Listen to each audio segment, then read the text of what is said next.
नमस्कार मित्रांनो, तू ही रे माझा मितवा या मालिकेच्या आजच्या भागामध्ये आता अर्णव हा ईश्वरीच्या घरामधून निघत असताना त्याला सुप्रिया मोबाईल देत असतो म्हणून तो दरवाजात वाट बघत उभा असतो.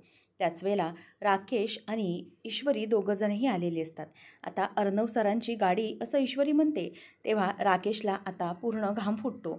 तो खूप घाबरतो. ईश्वरीचा हात राकेशच्या हातामध्ये असतानाच आता राकेश पटकन तिचा हात हा सोडवून घेण्याचा प्रयत्न करू लागतो आणि विचार करतो की हा अर्णव इथे कशासाठी आला आहे आणि जर त्याने मला पाहिलं तर पूर्ण वाट लागेल, म्हणून मला आता इथून काही करून सटकायलाच हवं असं तो बोलायला लागतो आणि पटकन हातातून हात सोडवून घेतो आणि म्हणतो की ईश्वरीजी, मी इथून निघतो.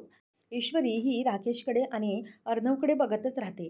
तेवढ्यातच सुप्रिया ही आतमधून अर्णवचा मोबाईल घेऊन बाहेर येत असते आणि म्हणते की हे घे अर्णव, तुझा मोबाईल घे. तेव्हा तो थँक्यू काकू असं म्हणून तिथून निघणारच असतो आणि राकेश म्हणतो की ईश्वरीजी, मला ना या माणसाचं तोंडही पाहायचं नाही आहे. काय ना, ज्या माणसाने तुमचा इतका अपमान केला आहे ना, त्या माणसाचा मला चेहराही बघायचा नाही. नाहीतर मी त्याच्यासोबत काय वागेन ना मलाच माहिती नाही आहे. म्हणून आता पटकन राकेश कारण काढून तिकडून पळ काढतो आणि मग जेव्हा ईश्वरी ही समोर बघते तेव्हा अर्णव त्याच दिशेने गाडीकडे येत असतो आणि सुप्रिया म्हणते की हे बघ, अरे आलीच बघ ईश्वरी. तेवढ्यातच आता अर्णव समोर बघतो तर ईश्वरी आलेली असते आणि तिच्या हातामध्ये म्हणजेच फाईल असते, तिचे डॉक्युमेंटेशन वगैरे सगळं काही असतं. आता ईश्वरीला त्याला पाहून खूप राग आलेला असतो. ईश्वरी समोरून जाते परंतु त्याच्याकडे न बघता मान खाली घालून तिकडे बाजूला आईजवळ जाऊन उभी राहते. तेव्हा आता हे सगळं होत असताना दोघांची एकमेकांकडे नजरही जात नाही. राकेश हा निघून गेल्यानंतर ईश्वरीला अर्णवकडे बघावंसंही वाटत नसतं आणि अर्णव देखील ईश्वरीकडून नजर सोडत असतो, कारण त्याला कुठेतरी मनात माहीत असतं, कुठेतरी थोडंफार गिल्ट असतं की तो जे काही ईश्वरीबरोबर वागला आहे ते वाईट वाटलं असणार हे त्याला कळलेलं असतं. म्हणून आता ईश्वरी ही तिथे येते आणि अर्णवकडे अगदी रागारागानेच बघत असते. मग अर्णव तिच्याकडे बघत नसतो, तो तिच्याकडून नजर चोरत असतो, कारण ईश्वरी ही त्याच्यावर भयंकर चिडली आहे हे त्याच्या लक्षात आलेलं असतं. सुप्रिया म्हणते की अगं इशू, आलीच, बरं झालंच आलीस तू. खरंच आज तुम्हाला एकमेकांना भेटणं हे तुमच्या नशिबातच होतं खरं तर, म्हणूनच बघ तुमची भेट झाली. अगं इशू, मी काय म्हणते, अगं मी अर्णवला सांगत होते की जरा थांब, आता जेवणाचीच वेळ झाली आहे तर जेवून जा ना. बघ ना, आता तूच सांग त्याला थांब म्हणून, तो थांबायलाच तयार नाही आहे. त्याला मी किती समजावलं की अरे आता जेवणाची वेळ झाली आहे तर जेवूनच जा ना. असं म्हणून आता लगेच ईश्वरी आईकडे बघते आणि म्हणते की काय झालं, तुमचं काही महत्त्वाचं काम होतं का इथे, असं विचारल्याबरोबर आता ईश्वरी ही रागानेच अर्णवकडे बघायला लागते आणि सुप्रियालाही कळत नाही की ईश्वरी असं का बोलून दाखवत आहे. तरीही तो बोलतो की काकू जाऊ दे, उगीचच कशाला, मी नाही थांबत इथे, मी निघतो. तेव्हा मग ती म्हणते की म्हणजे तुम्ही इथे कशासाठी आला होतात, काही महत्त्वाचं काम होतं की कुठल्या कामासाठी, तुम्हाला एम्प्लॉई वगैरे इथे हवा होता म्हणून तुम्ही इथे आला होतात. असं म्हटल्यावर आता अर्णवला त्या बोलण्याचा खूप राग येतो. ईश्वरी म्हणते की काय झालं, मी बरोबर तर बोलते ना, तुम्हाला काही गरज पडली असेल म्हणूनच तुम्ही इथे आला असाल ना. तेव्हा आता लगेच त्यावर सुप्रिया ओरडते आणि म्हणते की इशू, अगं ही काही बोलण्याची पद्धत आहे का, हे असं कसं बोलतेस तू त्याच्याबरोबर. आणि अर्णव त्यावर चिडलेला असतो. अर्णव म्हणतो की मी इथे कुठल्याही प्रकारची हेल्प हवी होती किंवा काही गरज हवी होती एम्प्लॉईची म्हणून आलो नव्हतो. माझ्याकडे बरेच रिसोर्सेस आहेत, त्यामुळे मला जर गरज लागली तर मी तुझ्याकडे कधी येणार नाही. माझ्याकडे माझे रिसोर्सेस आहेत, ते वापरून माझं काम होऊ शकतं. त्यासाठी मला इथे काही येण्याची गरज नव्हती. मला काकूने फोन करून बोलावून घेतलं होतं म्हणूनच मी ते आलो होतो, दॅट्स इट, बाकी काही नाही. तेव्हा मग ईश्वरी म्हणते की अच्छा आई, म्हणजे हे आहेत का तुझे मेहमान जे संध्याकाळी येणार होते, म्हणून मग तू मला लवकर येण्यासाठी सांगत होतीस का. ठीक आहे, बढिया आहे, चालू देत तुमची मेहमान नवाजी, मी येते. तेव्हा मग ईश्वरीला सुप्रिया थांबवते आणि म्हणते की अगं इशू, असं काय करतेस तू, अगं अशी का वागतेस, ते आपल्या घरात पाहुणे म्हणून आलेस आणि तू त्यांच्याशी अशी का बरं वागतेस. अगं एवढे संस्कार केलेत का मी तुझ्यावर, असं कोणाशी आपण का वागतो. तेव्हा मग ईश्वरी म्हणते की आई, काय ना, प्रत्येक वेळेला प्रत्येकाशी चांगले वागून चालत नाही. कधीकधी काही लोकांशी वागताना ना आपले संस्कार सोडूनच वागावं लागतं आणि त्यांना व्यवस्थित ते आहेत तसंच ठेवावे लागते. आणि त्यामुळे सुप्रियाला पण धक्काच बसलेला असतो की ईश्वरी त्याच्याबरोबर असं वागते. मग त्यानंतर आता लगेच अर्णवही चिडलेला असतो. ईश्वरी म्हणते की तुम्ही माझ्याबरोबर जे काही वागलात ते फार चुकीचं होतं, त्यामुळे मला काही बोलण्याची आता गरजच वाटत नाही आहे. तेव्हा लगेच अर्णव बोलायला लागतो की मिस इंदोर, तू जे काही माझ्याशी वागलीस ते बरोबर होतं असं वाटतंय का तुला? तू जे काही बोललीस वागलीस ते माझं पर्सनल स्पेस डिस्टर्ब करणारं होतं. आजीने लावण्याशी माझं लग्न करण्याचा निर्णय घेतला, परंतु तू त्याला पाठिंबा देत होतीस आणि हे सगळं माझं पर्सनल स्पेस डिस्टर्ब करणारं नव्हतं का? तेव्हा मग ती म्हणते की हो, होतं ना, परंतु त्याच्यानंतर तुम्ही माझ्याबरोबर जे काही वागलात ना, ते चुकीचं होतं. माझ्याशी न विचार करता तुम्ही वागलात, बोललात, ते मला अजिबात आवडलेलं नाही. तेव्हा मग तो म्हणतो की तुला मी वागलेलं चुकीचं दिसलं, परंतु तू जे काही केलंस ते चुकीचं तुला दिसलंच नाही आहे ना, कारण तुला माहिती आहे की हे सगळं तू प्रूव्ह करू शकत नाहीस, कारण there is no point to prove. तेव्हा ती म्हणते की हे बघा सर, तुम्ही जोपर्यंत सगळं जग स्वतःच्याच नजरेतून बघणार आहात ना, तोपर्यंत तुम्हाला सगळं काही चुकीचंच दिसणार आहे.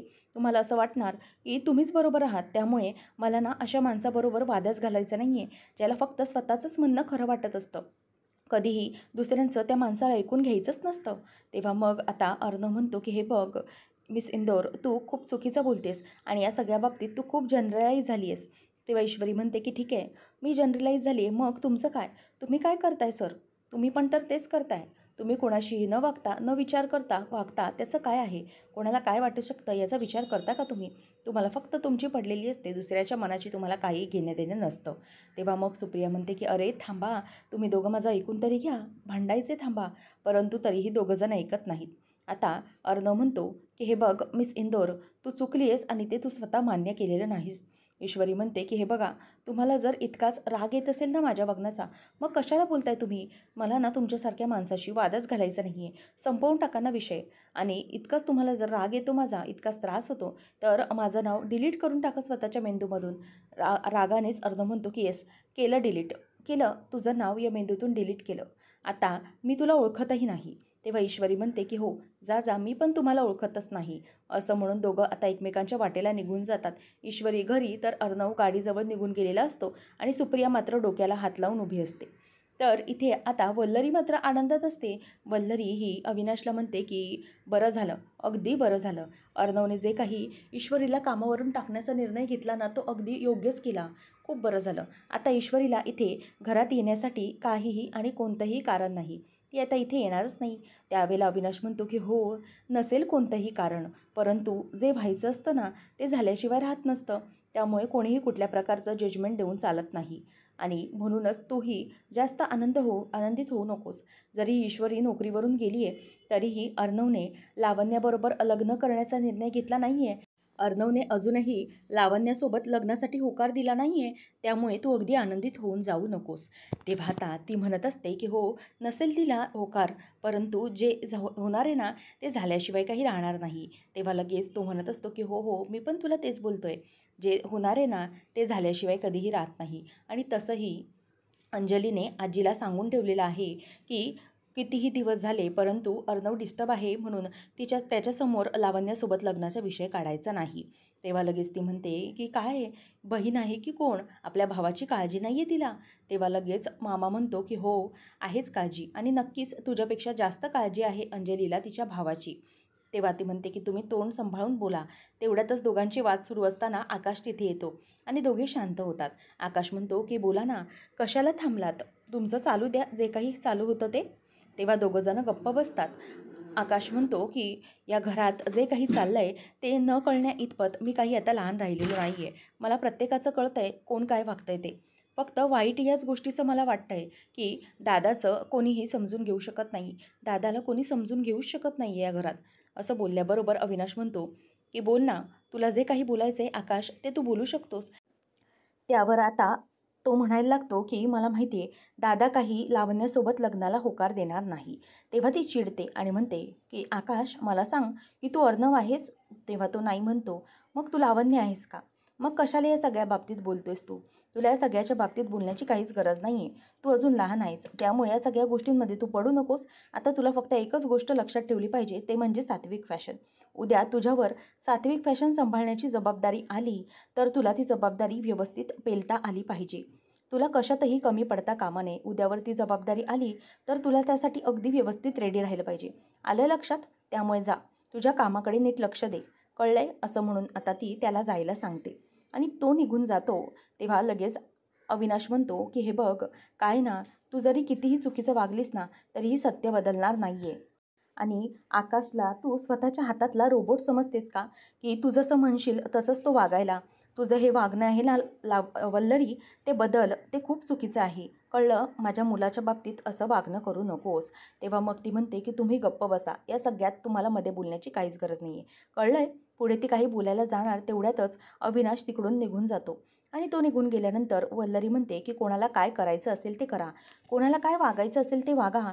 परंतु माझं ठरलेलं आहे की माझा आकाश हा उद्याचा सात्विक फॅशनचा CEO झाला पाहिजे. कंपनी उद्या जर त्याच्या नावावर झाली तर मात्र त्याला हे सगळं करता यावं, म्हणूनच ही माझी धडपड आहे. आणि लावण्याशी लग्न ही त्या सगळ्याची पहिली पायरी आहे. आणि म्हणूनच लावण्याला मी अर्णवसोबत लग्नासाठी तयार करते आणि तिला मदत करते, कारण माझ्या मुलाच्या हातात सगळं उद्या मला आलेलं हवं आहे म्हणून. म्हणून मी हे सगळं करते. आणि जरीही लावण्याबरोबर लग्न झालं नाही किंवा ते लग्न होऊन काही उपयोग झाला नाही, तरीही माझ्याकडे बाकीचे इतरही पर्याय आहेत. ते पर्याय वापरून मी माझ्या मुलाला त्या कंपनीचा मालक बनवू शकते अगदी. असं म्हणून आता वल्लरी मनातल्या मनात खूपच खुश होत असते. त्यानंतर आपल्याला पाहायला मिळतं की ईश्वरीशी भांडण झाल्यानंतर अर्णव घरी आलेला असतो. आणि घरी आल्यानंतर तो गाडीतून बाहेर उतरतो तेव्हा पुन्हा एकदा त्याला त्याच्याच मनात वाईट वाटू लागतं. तो विचार करतो की काय केलं मी हे सगळं? आणि मनातच म्हणू लागतो की मिस इंदोरशी वाद घालायचा नाही, सगळं क्लिअर करून टाकायचं आणि झालेलं ते सगळं चॅप्टर डिलीट करून नव्याने लिहायचं, हे सगळं माझं ठरलेलं. परंतु तरीही मी तिच्याशी का बरं भांडलो? आणि ईश्वरीबरोबर जे काही भांडण झालं ते पुन्हा पुन्हा त्याला आता आठवू लागतं आणि त्याला आता वाईट वाटत असतं की मी हे सगळं काय केलं? मी का ईश्वरीसोबत भांडलो? मी ठरवलं होतं ना की नाही भांडायचं, पुन्हा नाही त्रास करायचा, तरीही तसंच झालं. काय मी ठरवतो एक आणि होतंच दुसरं. हे का घडतं माझ्या बाबतीत असं? का मिस इंदोरबरोबर माझं असं भांडण झालं? मी ठरवूनही का माझ्याबरोबर ते तसं घडलं नाही? असा विचार आता तो करत असतो. आणि त्याला पुन्हा वाईट वाटत असतं की ईश्वरीबरोबर भांडण झालं आहे. आता काय करायचं काय नाही याचं त्याला काहीच कळत नसतं. आणि पुन्हा एकदा तो स्वतःलाच कोसत राहतो की मी का भांडलो मिस इंदोरसोबत? तिथे जाऊनही मी तिच्या आईसोबत तिच्यासोबत भांडण केलं. का असं केलं मी? आणि असं म्हणून तो आता पुन्हा वैतागलेला असतो आणि स्वतःलाच गिल्ट देत असतो. आकाश अंजलीच्या इथे आलेला असतो. तेव्हा अंजली त्याला विचारते की काय रे आकाश, काय झालं? तुझा चेहरा इतका का पडलाय? तेव्हा मग तो म्हणतो की सोड ना, कोणाला माझ्या मूडशी घेणं देणं नाही आहे. मी लहान आहे ना घरामध्ये, कोणाला काहीच कळत नाही, म्हणजेच मला काही कळत नाही असं सगळ्यांना वाटतं. त्यामुळे मला यामधून लांब राहण्यास सांगितलं जातं ना. तेव्हा ती म्हणते की हे बघ, असं काही नाही आहे. आकाश आता बोल पटकन. मला तसं काही वाटत नाही आहे की तुला काही कळत नाही किंवा तू लहान आहेस म्हणून. आता मला बोल काय झालं? तेव्हा तो सांगतो की हेच आता जे काही घरात चाललं आहे ना, ते मला अजिबातच आवडत नाही आहे. दादा ज्या प्रकारे वागतोय ना ईश्वरीशी, ते मला अजिबात आवडलेलं नाही आहे. खरं तर ईश्वरी ही खूप बिचारी चांगली आहे, परंतु दादाने तिला अचानक नोकरीवरून काढून टाकलं, त्यामुळे तिच्यावर खूप मोठा प्रसंग ओढावलेला असेल. मी समजू शकतोय ना. मागच्या वेळेलाही ईश्वरीला जॉबची गरज होती. जेव्हा दादाने तिला नोकरीवरून काढून टाकलं होतं, ती बिचारी इकडे-तिकडे अगदी डेस्परेटली जॉब शोधत होती. तिला नोकरीची गरज आहे हे सगळं यावरून दिसूनच येतंय. आणि शिवाय तिची जर नोकरी बंद झाली तर तिचं इन्कमही अचानक बंद होऊ शकतं. आणि म्हणूनच मला वाईट वाटतंय. दादा जे काही तिच्याबरोबर वागलाय ना, ते अजिबात चांगलं नव्हतं. हे सगळं आता अर्णव ऐकत असतो आणि त्याला हे ऐकून आणखीनच वाईट वाटतं. त्यावर लगेच अंजली म्हणते की हो ना, अरे ॲक्च्युली मी केलेला ईश्वरीला फोन. अचानक जॉबवरून काढल्यामुळे, असं बोलल्यामुळे तिला हर्ट झाली असेल असं मला वाटलं, म्हणून मी तिला सहज चौकशी करण्यासाठी कॉल केला. परंतु तिच्या बोलण्यावरून मला असं जाणवत होतं की ती जे काही बोलते ना, ते म्हणजे आत्तापर्यंत जे काही घडलं आहे ते तिने पचवलं आहे आणि ते पचवून ती मूव्ह ऑन करायला शिकली आहे आणि दुसरा शॉबही शोधती आहे. म्हणजे तिच्या बाजूला जे तिचे नेबर राहतात ना, राकेश म्हणून, ते अगदी हेल्पफुल आहेत तिच्या बाबतीत आणि म्हणूनच ते तिला नोकरी शोधण्यासाठी मदत करतायत. दोघंही मिळून ईश्वरीसाठी नोकरी शोधतायत असं काहीतरी सांगत होती. तेव्हा मग आकाश म्हणतो की येस, मी तुला सांगितलं होतं ना की तिला खरंच खूप गरज आहे, म्हणूनच ते तिला मदत करत असतील, अगदी फ्रेंडली. तेवढ्यातच आता अंजली आणि आकाश पुन्हा एकदा दोघंजणही गप्पा मारायला लागतात आणि अर्णव त्या दोघांच्याही म्हणजे बोलणं ऐकून खूप विचार करू लागतो की नेमकं हे सगळं काय आहे? म्हणजे मिस इंदोर ही जॉब शोधते आणि मिस इंदोरला जॉब शोधण्यासाठी तो राकेश मदत करतोय. आता राकेश हा ईश्वरीला जॉब शोधण्यासाठी का बरं मदत करतोय? असा विचार पुन्हा अर्णवच्या डोक्यामध्ये यायला लागतो. कारण त्याला थोडंसं वाटत असतं, मनातून कुठेतरी तो जेलस होत असतो. कारण राकेशबद्दल जेव्हा जेव्हा ईश्वरी विषय काढायची तेव्हा तेव्हा अर्णवला रागच यायचा. म्हणून तो विचार करायला लागतो की पण मला कळत नाही, हा राकेश इंदोरच्या जॉबसाठी कशासाठी प्रयत्न करत असेल, पण मलाही या सगळ्यामुळे का जेलस व्हायला होते. मला असं का वाटतंय की त्या राकेशने मिस इंदोरसाठी जॉब शोधू नये, किंवा मिस इंदोर आणि तो एकत्र आले तर, किंवा जॉबच्या बहाण्याने त्या राकेशने मिस इंदोरशी जवळीक साधण्याचा प्रयत्न केला तर, मे बी फ्रेंडशिप करण्याचा प्रयत्न केला तर. परंतु ह्या सगळ्याचा मला का बरं त्रास होतो आहे, असा विचार आता इथे अर्णव करत असतो. आणि नाही नाही, मला हे सगळं करण्यापासून थांबवलंच पाहिजे. म्हणजे जर तो राकेश हा मिस इंदोरबरोबर असाच राहिला तर मला ते नाही आवडते. म्हणजे मिस इंदोरच्या बाबतीत अशी कोणीही जवळीक केलेली मला चालणार नाही. आय डोंट नो वाय, पण नाही, हे सगळं मला थांबवलंच पाहिजे. म्हणजे मिस इंदोरला हे सगळं करण्यापासून आणि त्या राकेशपासून मला थांबवलंच पाहिजे, असं तो आता बोलतो आणि त्याच बाबतीत विचार करत असतो. परंतु त्याला हेच कळत नसतं की तो प्रेम आहे म्हणून जेलस होत असतो. तर दुसऱ्या दिवशी सकाळी ऑफिसमध्ये असताना कंपनीचा जो अकाउंटचा CAचा स्टाफ असतो तो आलेला असतो. आणि मग लगेच आकाश म्हणतो की दादा, आपले हे सगळी CAची टीम. तेव्हा तो म्हणतो की व्हॉट अ प्लेझंट सरप्राईज, आज अचानक तुम्ही. तेव्हा मग तो म्हणतो की हो सर, काय आहे ना, तुम्हाला आज मुद्दामच मी इथे भेटण्यासाठी आलेलो आहे. काय आहे की यावर्षी आपलं कंपनीचं जे प्रॉफिट आहे ना, या महिन्याचं, जे 60%ने वाढलेलं आहे आणि त्यामुळे कंपनीला खूप मोठा फायदा झाला आहे. तेव्हा लगेच तो म्हणतो की व्हॉट अ ग्रेट न्यूज, मला सांगा हे सगळं कशामुळे, म्हणजेच कोणत्या अशा डील्समुळे शक्य झालं आहे.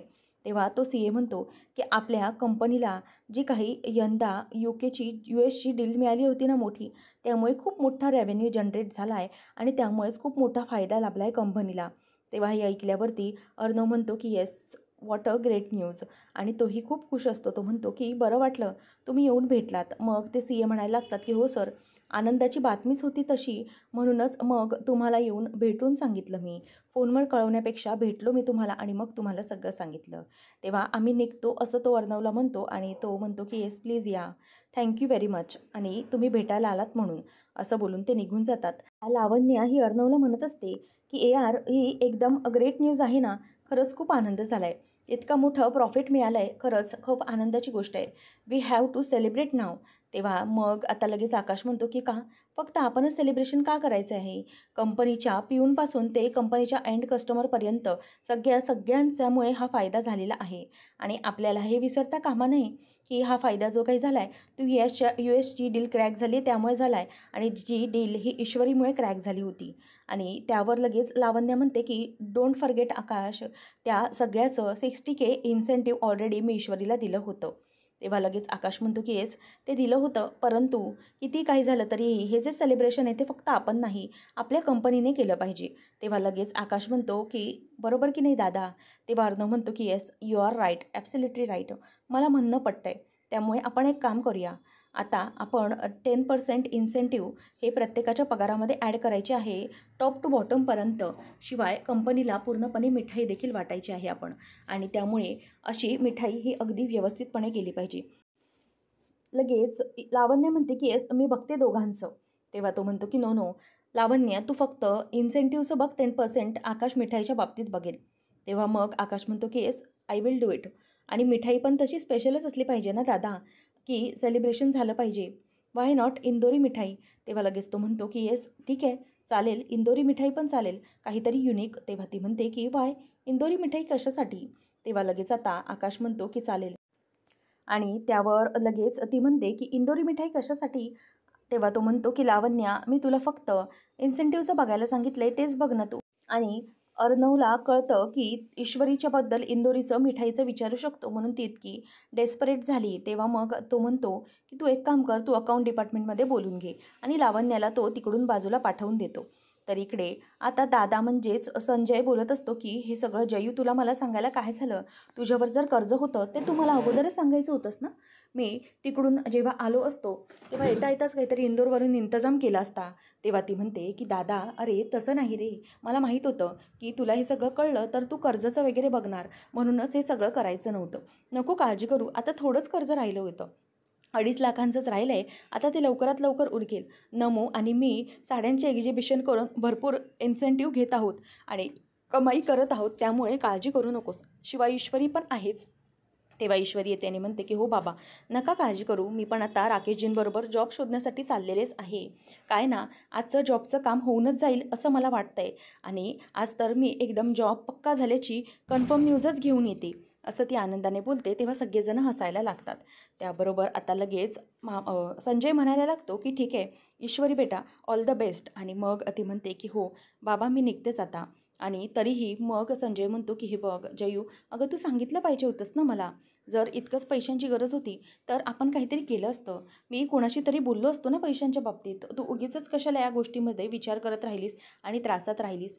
तेव्हा ती म्हणते की हो दादा, मला ना माहीतच होतं की मी कर्जाचं काहीतरी सांगितल्याबरोबर लगेच तिथून कुठेतरी परत कर्ज काढशील, म्हणूनच मी तुला काहीच बोलले नाही. नको काळजी करूच, होईल सगळं व्यवस्थित.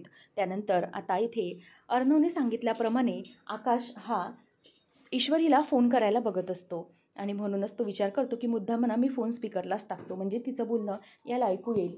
म्हणूनच आता हे सगळं करत असताना तो विचार करतो की ईश्वरीने फोन उचलायलाच हवा. आणि तो फोन उचलतो आणि म्हणतो की ईश्वरी. तेव्हा ती म्हणते की आकाश सर बोला ना, काय झालं. तेव्हा तो म्हणतो की ईश्वरी, तुझ्याकडे एक महत्त्वाचं काम होतं. कंपनीला ना इंदोरी मिठाई हवी आहे आणि त्याच्यासाठी तुला ऑर्डर द्यायची होती 700 बॉक्सेसची. तेव्हा ती म्हणते की सर, मला जिलेबी बनवण्याचा एक्सपिरियन्स नाही आहे आणि शिवाय इकडे माझं म्हणजे माझे इथे मिठाईचं दुकान नाहीच आहे. आमचं मिठाईचं दुकान आहे ते पण इंदोरला आहे. मग कसं करणार. तेव्हा तो म्हणतो की नाही, काळजी करू नकोस अगं, दुकानासारखं नकोच हवं आहे, प्रोफेशनल म्हणजे घरगुतीच हवं होतं. तेव्हा मग आता तिच्या लक्षात येतं.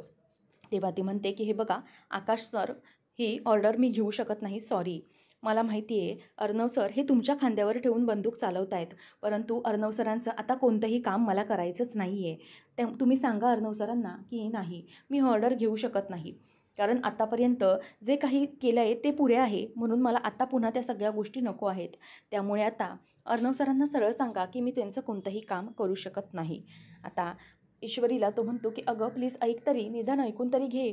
तेव्हा ईश्वरी म्हणते की सॉरी आकाश सर, मला हे काम करता येणार नाही आणि मला एके ठिकाणी इंटरव्ह्यूसाठी जायचं आहे, त्यामुळे मला उशीर होतो आहे, सॉरी, मी ठेवते फोन. आकाश तिला बोलण्याचा प्रयत्न करतो, परंतु ईश्वरी फोन रागात ठेवून देते आणि ईश्वरीच्या बोलण्याचा पुन्हा एकदा अर्णवला राग आलेला असतो. पुढच्या भागामध्ये आपल्याला पाहायला मिळतं की इकडे ईश्वरी ही दरवाजाच्या बाहेर येते, तेव्हा जे कारचे हेडलाईट्स असतात तिच्या डोळ्यावर पडतात आणि ईश्वरी म्हणते की अर्णव सरांची गाडी, आणि म्हणूनच ती गाडीजवळ येते. तर तिथे गाडीवर ड्रायव्हरच्या सीटवर कोणीच बसलेलं नसतं. म्हणून ती विचार करते की कुठे गेले असतील अर्णव सर, अचानक ही गाडी इथे कशी आली याचा विचार तिच्या डोक्यामध्ये यायला लागतो. आणि तेवढ्यातच आता इथे ती येऊन बघते तर एक ट्रॉफी ठेवलेली असते आणि मागच्या बॅकसाईडच्या डिक्कीमध्ये बेस्ट लूजर अशी ट्रॉफी असते. तेव्हा अर्णव ती ट्रॉफी घेतो आणि ती ट्रॉफी आता ईश्वरीच्या हातामध्ये देतो आणि तिला म्हणतो की हे घे, तुझ्यासाठी ही ट्रॉफी बेस्ट लूजरची.